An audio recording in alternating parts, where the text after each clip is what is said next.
Hi guys, welcome back to our channel, welcome to the new blog. তো আগের ব্লগটা আমি শেষ করেছিলাম তারাপীঠে। এখন এটা ঢুকতে শুরু করছি হচ্ছে কোথায়, এটা শান্তিনিকেতন। হ্যাঁ, ভুলে গেছি, শান্তিনিকেতনে। তো শান্তিনিকেতনে আমরা এসে ব্লগটা আমি আবার শুরু করলাম। তো চলো এখন যাচ্ছি রুম দেখতে। এই নামলাম, আমি তো ঘুমিয়ে গেছিলাম গাড়িতে উঠে। তোমরা যেমনটা আগের ব্লগে দেখেছো যে আমি হচ্ছে ঘুম থেকে উঠেছি হচ্ছে কটার সময়, 5টার সময়। তো ওই জন্য তো চলো রুমটা দেখে আসি। আমাকে ছেড়ে যাস না। এখানেই রুম নিয়ে নিয়েছি। মা 3তলায় পছন্দ হয়ে গেছিলো, তাই জন্য। তো চলো এখন খেতে যাই নিচে। হ্যাঁ, 3তলায় উঠেছি, ওটা 2তলায় এটা পছন্দ হলো না। উপরে 3তলা, এরই উপর 3তলাটা নিয়েছি। তারপর খেতে যাই, খুব খিদা পেয়েছে। ওখানে বাথরুমটা সত্যি জঘন্য। এইটুকু বাথরুমটা থাকার জায়গা ছোট আর থাকার জায়গা এত বড়। ভালো এরিয়া, কিন্তু দামটা এদের সব কিছু বেশি বেশি সবই। চেয়ার টেবিলের ডিজাইনগুলো বেশ ভালো, মানে চারদিকে চারটা দিয়েছে, কি সুন্দর প্যাঁচা আছে। এটা আমরা চলে এসেছিলাম আমাদের যে হোটেলে ছিলাম। তো ওই হোটেলের অপোজিটে আরেকটা হোটেল ছিল। তো ওই হোটেলেই আমরা খেতে এসেছিলাম, কারণ ওখানে মেসোমশাইরা দেখে গেছিলো বিরিয়ানি পাওয়া যায়, তাই বিরিয়ানির লোভেই চলে এসেছিলাম। কিন্তু এখানে বিরিয়ানিটা খুব ভালো ছিল না, একটু ওই প্যান ফ্রাই টাইপের ছিল, আর কোয়ান্টিটিটাও কম ছিল। এখন যাব হচ্ছে রুমে। ওটা বাজছে 3টে বাজে যাচ্ছে। একটু রুমে গিয়ে ফ্রেশ হব, হয়ে দিয়ে তারপর বেরোবো।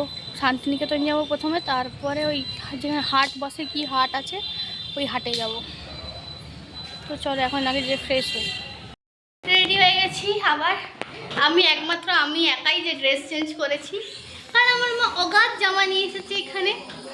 হ্যাঁ, আমার মা পূজার কাঁচার জামা আনেনি, ও কাঁচা অগাধ নিয়ে এসেছে, তাই আমি পরে নিয়েছি। আবার কালকে পরে যাবো অন্য একটা জামা। বলো মা, আমার মা এখানে আমাকে বলে যে তুই যত ইচ্ছা জামা পর, কিন্তু পূজার স্থানে জন্য একটা জামা আনেনি।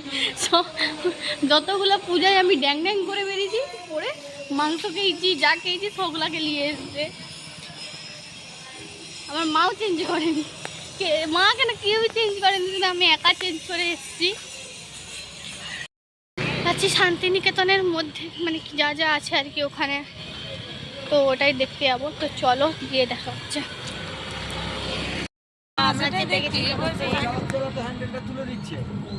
মারা আরেকটা দুটোতে আছে, যে পিছনে দুটোটাই মারা আছে। আমাকে ফেলে দিবি?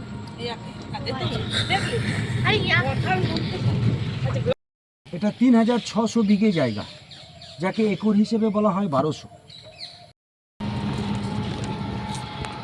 মাসি উপভোগ করছে। আমরা এখন এলাম মিউজিয়ামে। কটা বাজে? 3:45, 46। আমরা এলাম মিউজিয়ামে। মিউজিয়ামের টিকিট 100 টাকা করে। তো চলো দেখি মিউজিয়ামে কি কি আছে। ওরা তো বলছে সেরকম নাকি কিছু নেই। তো চলো, সত্যি খুব ভালো।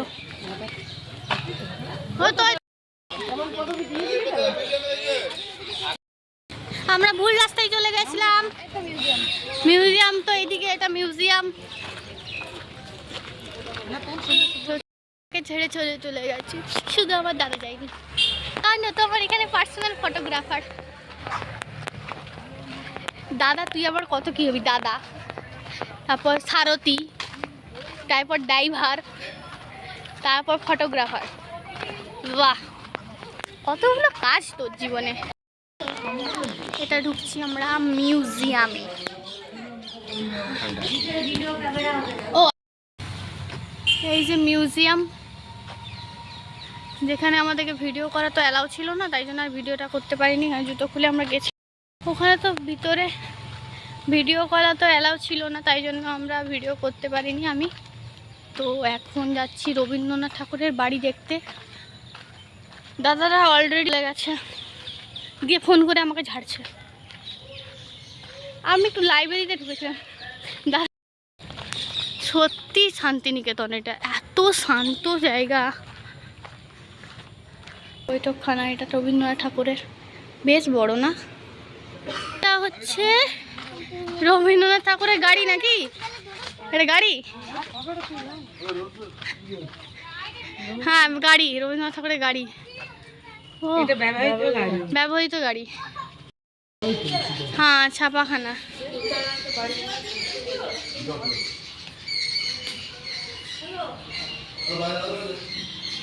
এটা কি আছে? আচ্ছা এটা ছাপাখানা, মানে বৈঠকখানার মতো কিছু, বুঝলে তো? প্রেসটা। উনি তো কবি মানুষ ছিলেন। এখানে লোক বলতেন, এখানে সিকিউরিটি যারা বলছেন তারা বলছেন যে ওনার যখন যেখানে ইচ্ছা সেখানে থাকতেন। ওনার এখানে 4টা বাড়ি, 5টা না 4টা বাড়ি, 5টা বাড়ি না? আচ্ছা 5টা বাড়িতে বাস করতেন। যখন যেটাতে মন হতো তখন সেখানে উনি থাকতেন। বেশ ভালো জায়গাটা, পুরো সত্যি শান্তিনিকেতন, মানে নামটা এমনি নয়, পুরো শান্ত একটা পরিবেশ। এই মাটির বাড়ি, মানে এখন সেটা সিমেন্টের করে দিয়েছে মাটি কালার দিয়ে, কিন্তু এইটাই সেই মাটির বাড়ি যেখানে রবীন্দ্রনাথ ঠাকুর আগে বসতেন। এই যে এখানে এই ঘরটা, তো এখানে এই ঘরটার বাইরে এসে আচ্ছা সুরেন্দ্রনাথ, এরকম পরিবেশ থাকলে যে কোনো মানুষের কবিতা মনের মধ্যে ভালো ভাবনা চিন্তা আসতেই পারে। কাকে তাই না তৈরি করে যাই না অতটা বল বল বল কি বলছিস, বল বল না বল না বল না। এত ভালো জায়গায় এসে মনে হচ্ছে ভালো একটা ফিলিংস হচ্ছে, যে কোনো মানুষের একটা ইচ্ছা হবে। এটা দেখে নেবেন পজ করে। বলছে বাইরে এসে বসে পরিষ্কার কবিতা পড়ো, এটা ফিলিংসটা তো আসবে। কর না না না কর না, কর না, একটা কর না। ও গান আমরা কি জানি? না না দেখতে দে, এটা আমি দেখাতে পারবো কি না জানি না। হ্যাঁ খুব ভালো ঘরটা, পুরঞ্চ। আর এখানে কি আছে দেখি, ও এমনি সেই ঘরের মতো। বাহ ঘরটা বেশ ভালো, কিন্তু শান্তিনিকেতনে এসে দাদা চিল্লাচ্ছে শান্তিনিকেতনে এসে নাচ এসছে জীবনে। আরে চরে বাবা যখন নাচ করলি না চ। এইটা আরেকটা বাড়ি, উদিচি উদিচি, একটু পজ করে দেখে নেবেন। মাইমারা এখন বোন পড়ছে বলে প্রত্যেকটা জিনিস পড়ে পড়ে দেখছে বলে একটু দেরি হচ্ছে, তাই আমরা হচ্ছে বসে আছি। হয়ে গেল, এখানে হয়ে গেল আমাদের। তো এখন যাব হচ্ছে সোনাঝুরির হাট। তো চলো, ওরা এখনও কেন আসছে না আমি বুঝতে পারছি না। দেরি হয়ে যাবে, কারণ সোনাঝুরির হাট 6:30টায় বন্ধ হয়ে যায় যতটুকু জানি। তো চলো। 68 সাল 25শে বৈশাখ, যে বছর রবি ঠাকুরের জন্ম, সেই বছর এই পথ দিয়ে দেবেন্দ্রনাথ ঠাকুর পালকি নিয়ে যাচ্ছিলেন। যেতে যেতে এই জায়গায় ঘন ছাতিমের জঙ্গল থেকে পালকিটা নামিয়েছিলেন। সেই জন্য দেখুন ওটা স্মৃতির উদ্দেশ্যে পালকির ছাদ। নামিয়ে 15 মিনিট ধ্যানস্থ হলেন। ধ্যান ভেঙে যাওয়ার পরে কী পেলেন? আত্মার শান্তি, মনের আনন্দ, প্রাণের আরাম। এই 3টি জিনিস পাওয়ার পরে উনি চিন্তা করলেন, যে জায়গাতে বসে এত মনের শান্তি পেলাম সেখানে একটা ব্রাহ্ম বিদ্যালয় তৈরি করব। যে ব্রাহ্ম বিদ্যালয়ে রবি ঠাকুর 1901 সালে 22শে ডিসেম্বর 5 জন ছাত্রকে নিয়ে প্রথমবার ক্লাস শুরু করলেন। তখনকার সময় সেই 5 জন ছাত্রদের মধ্যে ছিলেন সুধীরচন্দ্র নান, প্রেম কুমার গুপ্ত, গৌর গোবিন্দ গুপ্ত। 11 মাস লেখাপড়া করেছিলেন রবি ঠাকুর। এই জায়গাতে ইন্দিরা গান্ধীকে নাম রাখলেন প্রিয়দর্শিনী। 3টে পাথরের ধাপে সাজিয়ে গাছটার নাম রাখলেন 3 পাহাড়। বাচ্চাদেরকে শেখাবার জন্য কিশলয় বয়ে এই বট গাছে ছবিটি দেওয়া। আর রবি ঠাকুর কি করলেন? এই বট গাছে গোড়ায় বসে লিখলেন কুমোর পাড়ার গরুর গাড়ি, বোঝাই করা কলসি হাড়ি, গাড়ি চালায় বংশী বদন, সঙ্গে যে যায় ভাগ্নে মদন। 4 লাইন। বাকি লাইনগুলো লিখলেন বাংলাদেশে পদ্মা নদীর ধারে শিলাইদহ যেখানে বাড়ি, হাট বসেছে শুক্রবারে বক্সিগঞ্জে পদ্মাপাড়ে। এটা দিনে যেমন দেখছেন, রাত্রিতে চারদিকে হ্যালোজেন দেওয়া আছে। এগুলো এক একটি ভাইটাল পয়েন্ট। 2000 years later. আমরা অন্ধকার হয়ে গেছে, আমরা এতক্ষণে ঢুকছি সোনাঝুরির হাট। কিছুই সোনাঝুরির হাট তো কিছু দেখা যাচ্ছে না, তাও দেখি চেষ্টা করছি। পুরো অন্ধকার হয়ে গেছে। এখন মংলায় হাটে পড়ে আছে। না, সোনাঝুরি হাট পুরো। আরো দিনে আসলে অন্ধকারে কিছুই পাইনি, ওই পুরি বাড়িয়ে যা পাওয়ার এই যে সেইটাই করেছি। আমরা অনেক পেয়েছি পুরি বাড়িয়ে। 120 টাকা। চলো চলে চলে ফাইনালি আমরা শপিং করে এলাম। কি করেছি জানি না, অন্ধকারে যা পেরেছি হরিণ লুট করেছি। ও কিছু দেখতে পাইনি, সব থেকে বড় কথা যে একটু আমার খুব ইচ্ছা ছিল যে পোড়ামাটির জিনিসগুলো কিনবো, আর কিছু কিনতে পারিনি, এত মনটা খারাপ হয়েছে। আমার খুব ইচ্ছা ছিল। ঠিক আছে চলো উপরে কি দেখাচ্ছে। করে স্ন্যাক্স খেতে বসেছে, তাও আবার কটার সময়, 8টার সময়, মানে 7:56। চাউমিন আর কি ক্রিসপি চিকেন। এখন বাজছে 8:12 মতো। এখন আমার তো ওরা এত ঝাল দিয়েছে চিকেনটা, আমি তো খেতেই পারলাম না।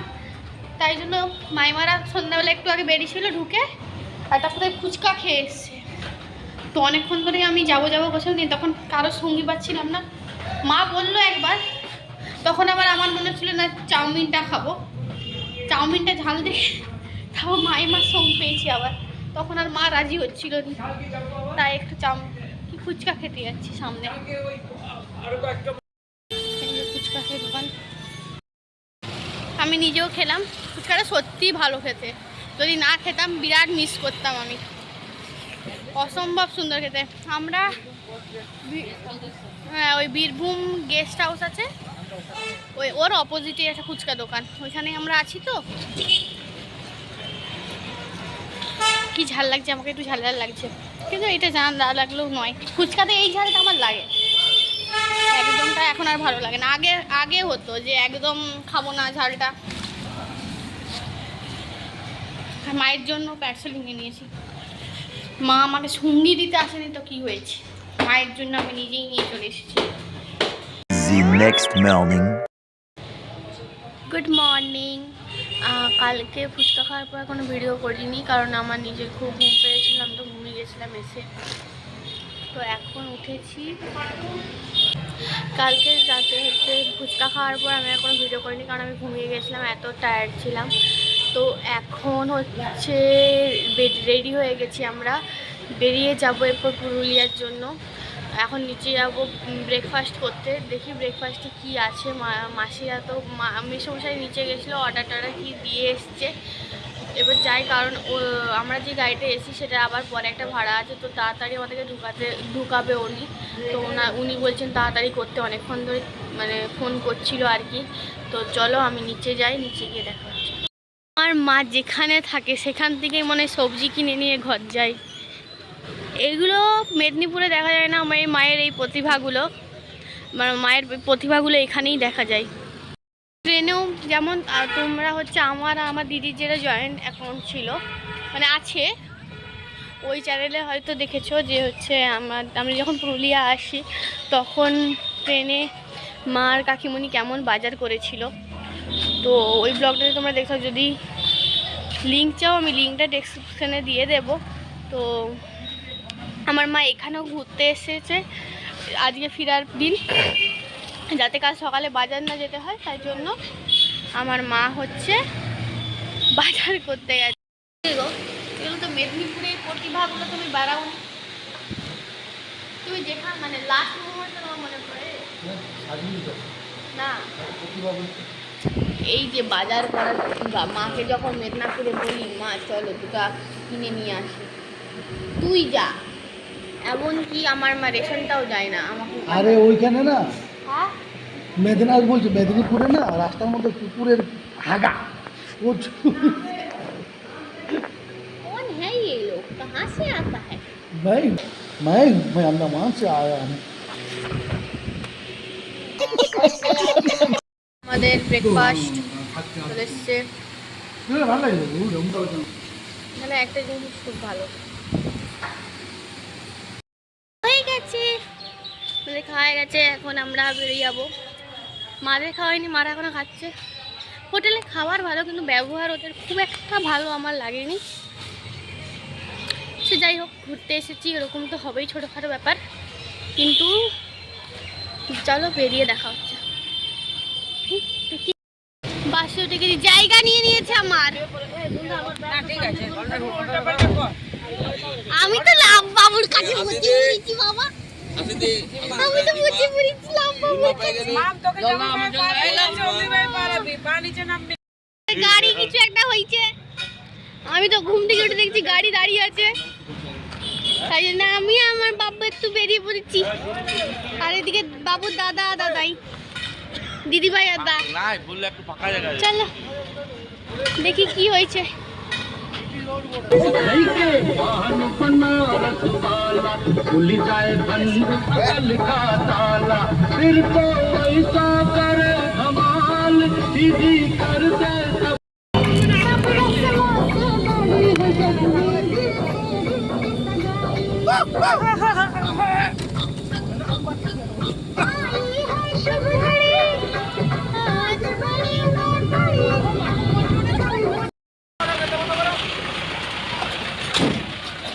আমরা কি করতে নেমেছি আমি জানি না, এরা নেমেছে আমিও নেমে গেছি।